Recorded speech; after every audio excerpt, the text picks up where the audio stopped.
you ever thought about financial goals and exactly how you plan them? Now, of course, the problem can be when you have multiple financial goals, it can be incredibly difficult to streamline them. And we want to give you a roadmap and really provide an 8-step journey to how and when you should build these financial plans and really coming up with the goals, starting with our first one. And this is kind of, again, a step-by-step roadmap of when you map out these financial goals and when you have multiple financial goals, how you can really achieve that with contributing enough to the employer-sponsored plan to get the match. I stressed this before, even looking at Dave Ramsey's 7 baby steps, I would really consider the number one priority, even before you start getting that emergency fund, even to the point of starting to pay off debt, is starting to get the match and getting the match in the entirety. This could be 4%, 5%, 6%. If you're not contributing to your 401k plan and there is a match available, you're giving away free money. You're literally really getting and giving away free money, giving away 100% employer match, which is a guaranteed return when it comes to the employer. Now, of course, if your employer doesn't offer any matching, doesn't offer contributions, you can definitely look at some of the other steps we're going to be going over. But overall, if they are giving you 6% of your salary and they will match it, put in that 6%, because what I see happen, and I've seen this from personal experience, from the financial education, literacy, counseling, everything that I've seen, turning away free money can be very detrimental. But what happens is people start getting into debt, they start getting into credit cards, they start getting into a lot of other places, and twofold, at that point, they are not contributing anything. It might be 5, 10, 15, 20 years down the road before they get to a point in their life where they have the realization of the wake-up call that they need to start contributing to these 401k plans with the match. And they've already lost, again, at that time, 5 to 20 years of the contribution and the matching, and they have also lost the compounding interest. Now, the second one we look at is paying off high interest debt. This is the credit cards. When you look at credit card debt, it is by far the most expensive thing that you will ever have. Rates for credit cards are running about 25%. America has a total debt of about $1.2 trillion in credit card debt, which is absolutely crazy. So the very big two options for this, again, going back to Dave Ramsey, the debt avalanche and the debt snowball. The debt avalanche is my preferred method. When you start looking, and I'll break down the debt avalanche first, it is the methodology of going from your highest interest rate to your lowest interest rate, and every single dollar goes to that highest interest rate. Everything else gets the minimum payment. This means no additional payments to mortgages, to auto loans, to unsecured loans, unless those are your highest debts that you have in here. And ultimately, once you eliminate and get rid of the credit card debt, I would kind of reestablish what you're looking at paying off.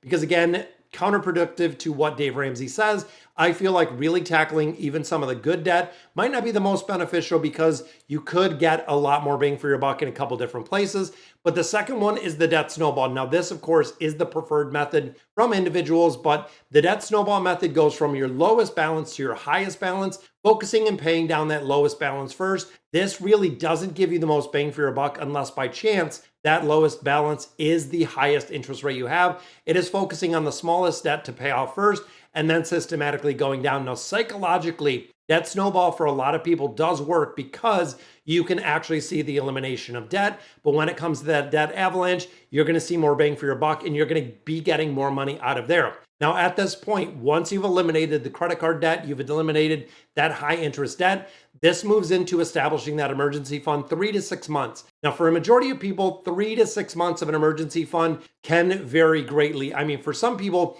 you could be talking $15,000 at 3 months, $30,000 at 6 months.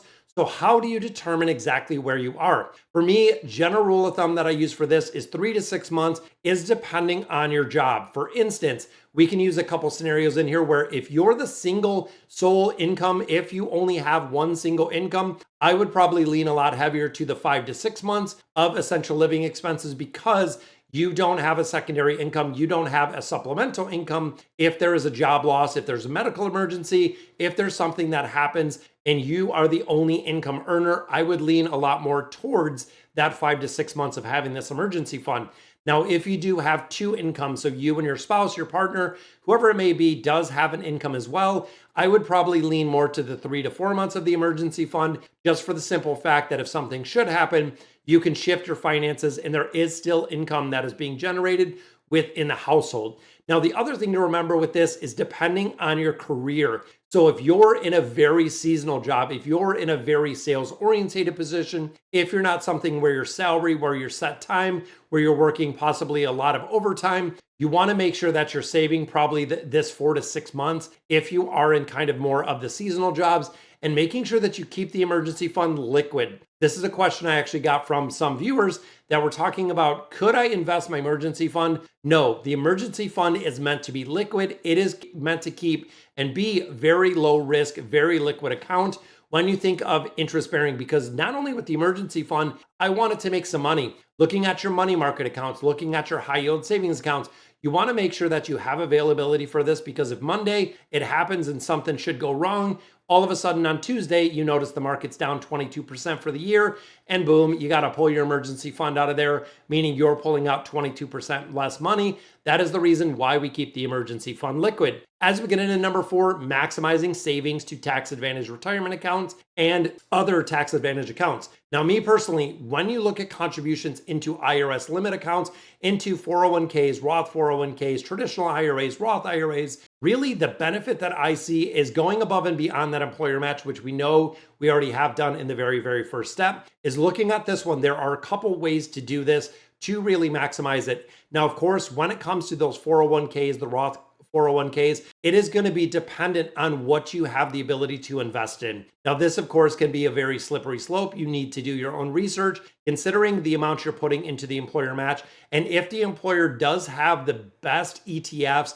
the best funds that are on the market, you've done your research, you know that even the historic performance, which of course cannot be indicative to the future, but overall the funds have performed exceptionally well, you might consider putting more money into that 401k. If unfortunately you're pretty limited, like I am personally in the 401k plan, you might want to look at doing a Roth IRA outside of this.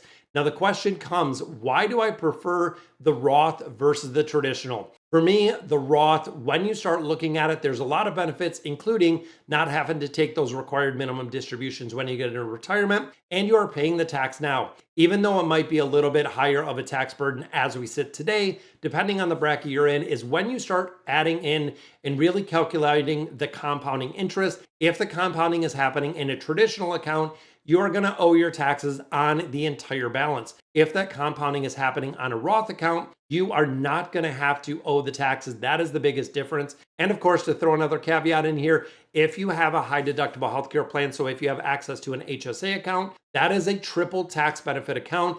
And for me personally, I max this out and we cap this thing every single year, because there's going to be a point when we get to retirement. Guess what? You're going to have medical expenses. And guess what? With the HSA, they are going to be paid for in their entirety. I'm not worried about my Social Security income. I'm not worried about my RMDs that I'm getting out of those 401k plans or those IRAs. I know my health savings plan is already set, and we're trying to get to probably 50 to 70,000 in this HSA account. That way, essentially, we could cover all of our medical expenses when it comes to retirement in general. And guys, before we get into number 5, if you like the content that I'm putting out, definitely consider subscribing to the channel. Let me know in the comments what you guys think, and let's get into the next one. Number 5, we look at saving for a down payment for a house. Now, of course, if you already own your home, if you're already in there, don't even worry about this one. It's time to just skip ahead a little. But of course, you want to make sure the ideal down payment is 20%. If you're going to do less than 20%, you're going to be required to carry what is called PMI, or private mortgage insurance. Private mortgage insurance is insurance that is going to kind of offset if you default on the mortgage because of the equity position that you're in. And of course, if you have that 20% down, you don't have to pay PMI. PMI essentially is paying for nothing, even though I know it's private mortgage insurance. It's to cover, honestly, the bank side if you default on the loan. But overall, you are technically paying for nothing with the PMI insurance, which is unfortunate. Now, of course, when you do get to that 20%, and some are 20, some 22, some 28, putting it down on the house makes a big difference, and PMI can actually be eliminated based on where the house does come in. Now, general rule of thumb, when it comes to a down payment of the house, 28% of your gross income in its entirety. You have to remember, when you're buying a house, you have principal, you have insurance, you have property taxes, and you have interest that you're going to be paying on the loan, meaning you're looking at the out the door total monthly payment for the property should not exceed, by no means, 28% of your income. People that I've seen at 30, 35, 40, even 50% of the income are literally house poor for the rest of their life because they have allocated such a big part of their income into that home. Number 6, pay down tax deductible or high interest debt. This, of course, is going to be the point when you start tackling everything else. This is going to include mortgages, student loans, home equity line of credits. This is going to be your car loans. This is going to be anything, honestly, that is probably at a 4 to 6% or higher in a rate. This is the point we've already invested. We did the match. We got the HSA. We're putting in 401ks. We've already eliminated all of our credit card debt. This is the point that you're going to be paying down a lot of other taxes. And of course, you want to make sure that you do this systematically, because if you're paying down a mortgage that could be a tax deduction versus a student loan that isn't a tax deduction, it could make a big difference depending on your tax guy. And of course, seek skilled tax advice when you're looking at those. Now, of course, when you start looking at the elimination of debt, as soon as you get the student loans gone, focus on home equities, focus on the unsecured loan, focus on the vehicles. The faster those are gone, the less you're paying in interest, period. Even if you're looking at an auto loan and if you're at 6.5%, which is pretty average for today, once you get that gone, that frees up hundreds, if not for some people, thousands of dollars a month that you can allocate somewhere else and keep putting it into other investment accounts. As we get into number 7, saving for your child's education. This point, again, if you don't have children, don't plan to have children, go ahead and skip this part because it's not going to be prevalent to you. But child's education is still a very important policy. A lot of people want to go ahead and just have their kids take out student loans. It continues with the debt cycle. Guys, if your kids are going to school and they're taking out student loans, let's say, they graduate 22, 24 years old, they're sitting on $100,000 in debt. They're going to spend the next 10 years of their life trying to repay that debt and running 10 years of interest in there. That is the reason why we use the 33%. What we mean by this is 33% comes from scholarships, grants, comes from money that is generated for a child's education. 33% is in student loans. So if they do have to take student loans, they do. And 33% of that child's education comes from the savings from the parents, grandparents, whoever it is, but really the designated. Make sure that the money, when you look at everything in here, your 401k, those IRA accounts, those Roth IRAs, your 529 plans, when it comes to education, everything needs to be invested in the market. You have to be making a better return than we're seeing with inflation, because unfortunately, if that's not the case, you're losing money by investing in these accounts. And of course, once all this is said and done, when it comes to the 8 financial goals, last one is continue to invest. So you've gotten rid of the high interest debt. We got rid of and built the emergency fund, got rid and maxed out the retirement accounts. The HSA is going, child's education is going. Guess what? Now you have a ton of money to put towards your goals. Continuing to stockpile, and it's going to make a difference really for the rest of your life and also for your kids' life. If you do have them, creating generational wealth can start all by starting and saving up for multiple financial goals. So, all right, guys, so that is going to do it for today's video. Let me know in the comments what you guys think, and I'll catch you in the next video.